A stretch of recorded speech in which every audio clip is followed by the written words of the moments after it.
Good morning, grade 6E. Guys, I hope you all are well. This is Meneer Jacques speaking. This is new for me as well. So let's see how it goes. Next week, in the week of 20 to 24 April, we are going to do multiples, factors, and prime numbers. Now, multiples and factors you must be familiar with, but I'm going to go through it again just to bring you up to date again. And then prime numbers is a new concept which we are going to discuss as well. So the first thing is you get confused a lot between multiples and factors. Now, importantly, if you look on when you go and do the work on page 88, in your textbook, there is the key ideas and it explains what a multiple and a factor is again, but it's more practical for me doing it.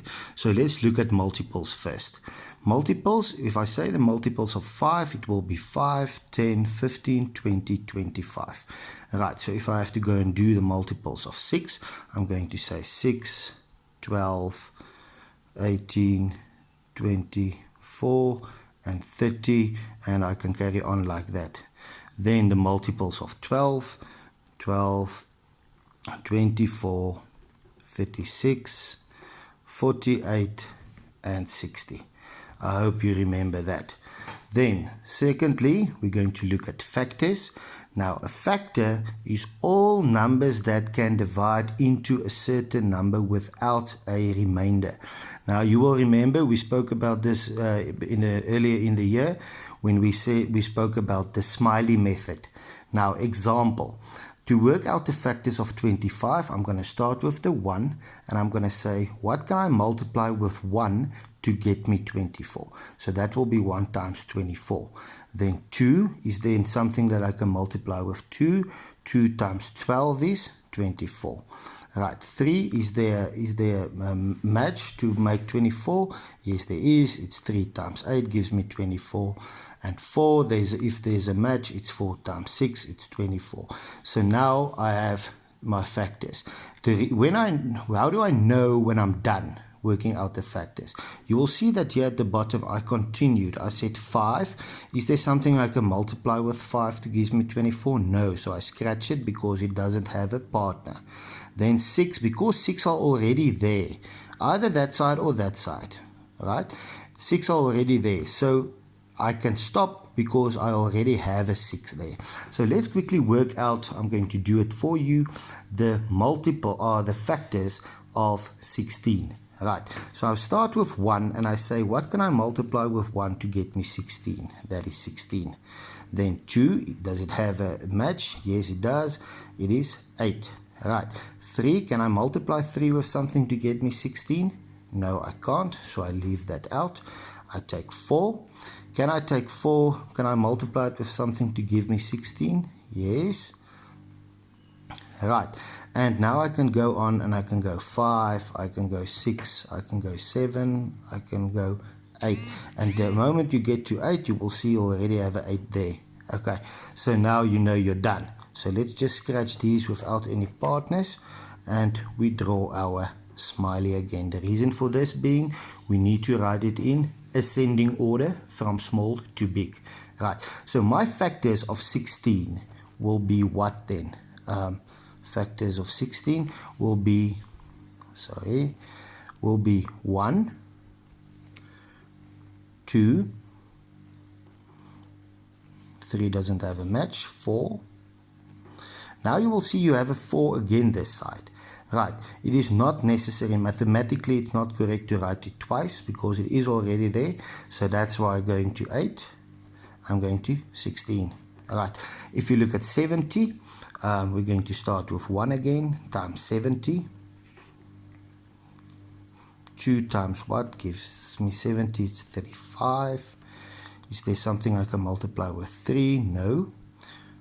Scratch that. 4. No. 5. 5 times 12 gives me 60. So 5 times 14 will give me 70. 6. No. And 7 as a match, it has 10. 7 times 10 gives me 70. And now you can go on 8, 9, you will have 10 again. So that is the factors of 70. So how am I going to write it? The factors of 70, I hope there's enough space here, is 1, 2, let's circle it for you guys, 5, 7, 10, 14, I'm going to carry on at the bottom, 35, and 70. And now I have my factors of 70. I hope you guys understand that. Now you will see the second part of the work. Sorry, I'm making my own video here. The second part of the work, you will go to prime numbers. And in your textbook on page 88, it says, it gives you a list of the prime numbers up to 30. Okay. Now, what is a prime number? If you look at the key ideas, there is an explanation, but I prefer in explaining it in a way that you understand better. So at your exercise 1 on page 89, you will see there's a lot of questions around about factors and expanded notation, which you all did, as well as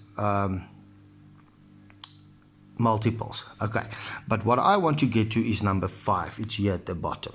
Okay, so number 5 has a few steps for us that we need to follow to discover the prime numbers up to 100. Remember, there you have it up to 30. I want you to discover it up to 100. If you want, you can Google this name as well, the Sieve of Eratosthenes. He explains prime numbers as well, but let me just give you an introduction into it.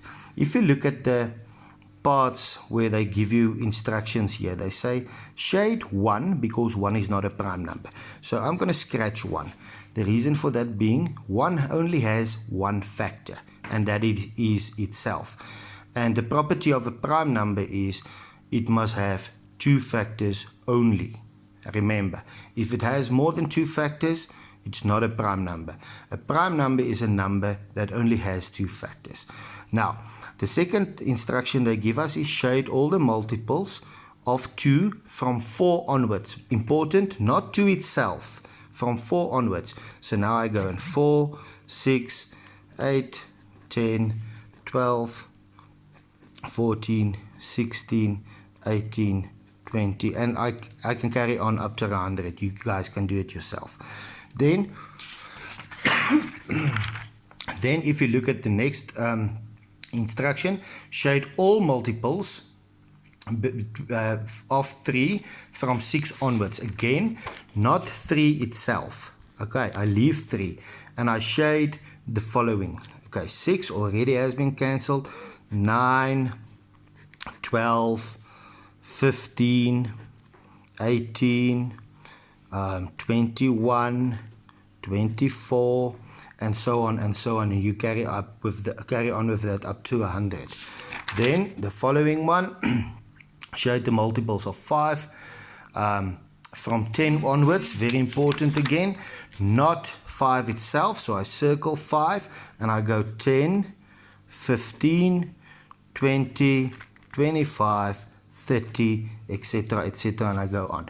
Now you will see, if you follow all these steps at the end, you will get your prime numbers that is sorry, you will have your prime numbers that is not shaded, like I have a few already here, 2, 3, 5, etc., etc. Guys, I want you to draw this table over in your book 1 to 100 and do this in your script. Good luck. I will send the work through to you. Thank you.